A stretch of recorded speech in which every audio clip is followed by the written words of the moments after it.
स्वराज्याचा बुलंद आवाज TV बुलंदना number 1 मध्ये आपलं सहर्षमय स्वागत है। बॉलीवुड साउथ की दिल की धड़कन स्वराज की बुलंद आवाज टीव्ही बुलंदना नंबर 1 में आपका स्वागत है।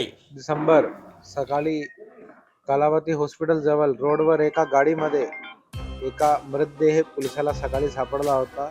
त्याच्यामध्ये बुलेट इंजरी डोक्यावर होती आणि ते सगळा असा प्रायमाफेसी दिसत क्रिएट केलेला गेलेला होता सीन की सुसाईड असू शकते, कारण त्याच्या हातामध्ये वेपन होता जो खाली पडलेला होता।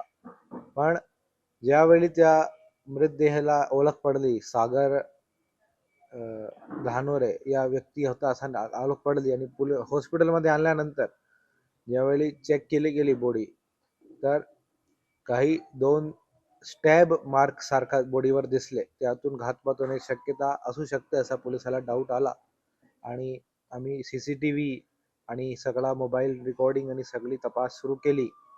तर त्यामध्ये एक फुटेजमध्ये एक व्यक्ती परवा रात्री 9 ते 9:30च्या मध्ये गाडीमधून बाहेर जाताना पोलिसाला दिसला आणि त्याच्यावर चौकशी केल्यावर याच्यामध्ये कल्याण गणपतराव भोजने याला अगोदर पोलिसांनी ताब्यामध्ये घेतला आणि त्यांनी गुन्ह्याची पोलिसाला कबुली दिलेली आहे।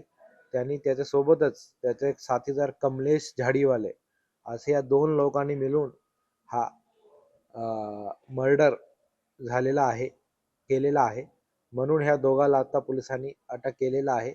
घटना हर खबर देखिए टीवी बुलंदना नंबर 1 पर।